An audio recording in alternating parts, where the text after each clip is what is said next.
সকাল বন্ধুরা, কেমন আছো তোমরা সবাই?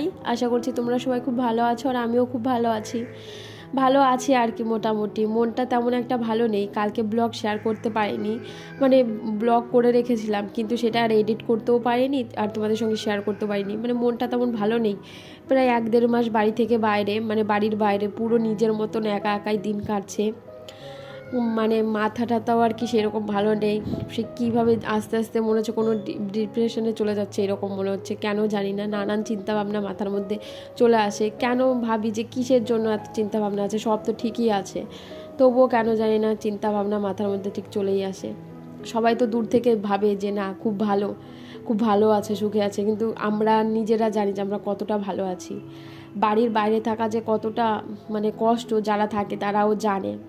আর এখন চাইলেও না সবার সঙ্গে সব কথা শেয়ার করতেও পারি না, কাউকে বোঝাতে পারি না ঠিক কী চলছে। মানে কিছু বলতে গেলেও ভাবি যে না কেন বলবো, তোর মানে বলে কি হবে, তোর মানে কষ্ট দুঃখটা একটু কমবে নাকি, সেজন্য বলিও না, নিজের মধ্যেই আর কি রাখি। সবাইকে দেখি কত সহজেই সব কথা সবার সঙ্গে কিভাবে শেয়ার করে দেয়, কিন্তু আমি না সেটা পাই না। ছোটোবেলা থেকেই আর কি মানে যেটা হয় সেটা বলি না, মানে যে দেখি যে না এসব বলে কি হবে, হয়তো আবার সামনে কিছু ভালো কথা বলছে, পিছনে গিয়ে হয়তো একটু খারাপ কথাও বলতে পারে, সেজন্য আর কি বলি না। আর এখন লোকের সঙ্গে মিশতেও ভালো লাগে না, লোকের সঙ্গে কথা বলতেও তেমন ভালো লাগে না। নিজের মতনই থাকি, নিজের মতন থাকতেই ভালোবাসি এখন। তো যাই হোক, সবার কাজ সময় করবে, আমার কাজ আমি করি, মানে আমার এগুলো তো করতেই হবে। তো সকালবেলা ঘুম থেকে উঠে আর কি রান্নাটা করলাম। রান্নাটা করে ও তো ওর যা ডেলি রুটিন সেটাই করে। সকালবেলা উঠে স্নান টান করে খাওয়া দাওয়া করে টিফিনটা আর কি গুছিয়ে টুছিয়ে দিই, তারপর ওর মতন অফিসে চলে যায়। তারপর আমার কাজে আর কি লেগে পড়ি, মানে ও চলে যাওয়ার পরই আর কি কাজগুলো শুরু করি না, মানে একটু বসে থাকি, কারণ রান্না টান্না করে না একটু কষ্ট হয়ে যায়। কষ্ট বলতে বাড়িতে থাকলে অত একটা কষ্ট হয় না, কারণ বাড়িতে তো বসেই রান্না করি, একটা জায়গায় বসেই আর কি রান্না করতে হয়, বেশি ওঠা নামা করতে হয় না, মানে বসতে উঠতে হয় না আর কি। আর এখানে রান্না করি সেখানটা না মানে তোমার গ্যাসটা রাখার মতনই জায়গা, যে তুমি দাঁড়িয়ে আর কি সবজি কেটে রান্না করবে, সেটা না। তোমার একবার বসতে হবে, একবার উঠতে হবে, এই করে না আগে প্রথম খুব কষ্টই হতো, কিন্তু এখন ওই যে রাতে সব কিছু গুছিয়ে রাখি সেজন্য আর কি কষ্ট হয় না। কিন্তু এই 2 দিন ধরে রাতে আর কি গুছাতে পারছি না, কারণ এখানে না খুব ঝড় বৃষ্টি হয়েছে, যার জন্য কারেন্টের তার ছিঁড়ে গেছে, তার জন্য আর কি কারেন্ট ছিল না, সেজন্য আর কি রাতে সেরকম কিছুই গুছাতে পারিনি। তাই আর কি সকালবেলা রান্নাটা করতে একটু লেটও হয়ে গেছিলো। লেট বলতে ঠিক টাইম মতন আর কি হয়েছিল, কিন্তু ওই যে উঠা নামা করতে না একটু মানে কষ্টই হয় আর কি। আর দিন যাচ্ছে শরীরটা না খুব ভারও হয়ে যাচ্ছে, ওই শুয়ে বসে খেতে আর কি শরীরটা এরকম মোটাও হয়ে যাচ্ছে। আর আগে শুয়ে বসে এরকম থাকতাম না, শুয়ে থাকতাম মানে যেটুকু আর কি দুপুরবেলার দিকে একটু ঘুমাতাম, রাতে ঘুমাতাম, মানে এখন সারাটা দিনই এরকমভাবেই চলে। এইভাবে চলতে না শরীরটা আর কি ক্ষতি হচ্ছে আর কি, আমি সেটা নিজেও বুঝতে পারছি। আর বাড়িতে থাকলে তো এরকম না, বাড়িতে টুকটাক কাজ করতেই হয়, ঘর ঝাড় দেওয়া, উঠোন ঝাড় দেওয়া, এখানে ঘর ওই তো একটুখানি ঘরের মধ্যে যাই করো ওই ঘরের মধ্যে। তো যাই হোক, তো এই যে সব কাজগুলো আর কি গুছিয়ে নিলাম, কাজগুলো গুছিয়ে টুছিয়ে তারপরে এই জিনিসগুলো না অনেকদিন মোছা হয় না। ও মাঝে মধ্যে আর কি এই কুলারটা আর কি পরিষ্কার করে, মানে কুলারটা কেনার পর 2 দিন আর কি পরিষ্কার করা হয়ে গেছে। রবিবারে আর কি একটু সময় পেলে আর কি করে। তো এগুলো আমি আর কি পরিষ্কার করছিলাম, এগুলো তো করে না, যে মানে আমি যেগুলো আর কি পরিষ্কার করছিলাম, ও আর কি ওই ভিতরটা আর কি পরিষ্কার করে, জলে অনেক সময় আয়রন পরে না ভিতরে একদম হলুদ হয়ে যায়, সেটা আর কি পরিষ্কার করে। আর এটা তো সবসময় চলে, যার জন্য ওই নোংরাটা না টেনে দিকে এই সাইডগুলো না খুব নোংরা করে দেয়, যার জন্য আমি একটু কলিন দিয়ে আর কি পরিষ্কার করে দিচ্ছি।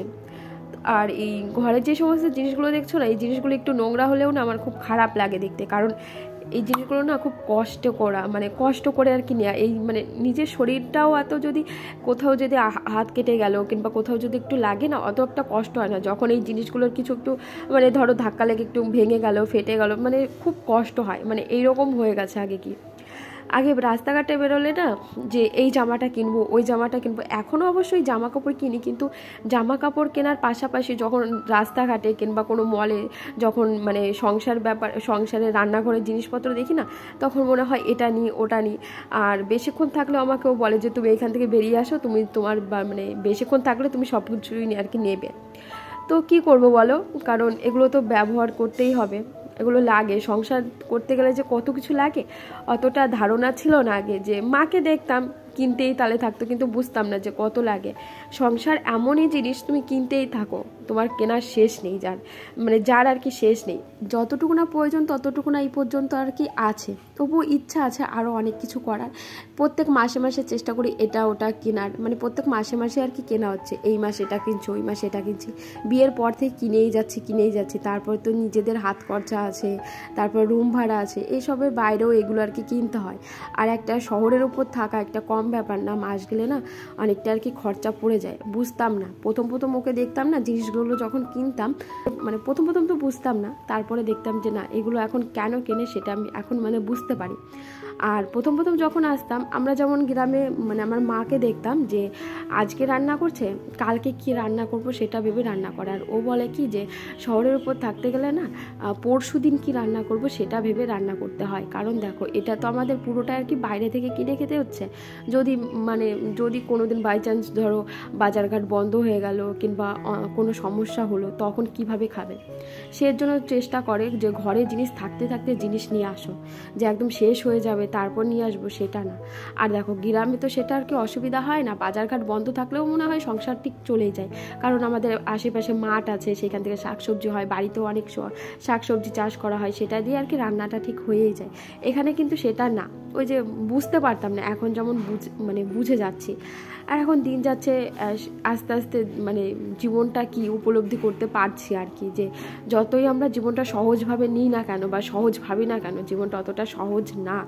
তো যাই হোক বন্ধুরা, আজকে তোমাদের সঙ্গে অনেক কিছুই শেয়ার করলাম, মানে ভেতরের অনেক কথা আর কি শেয়ার করলাম।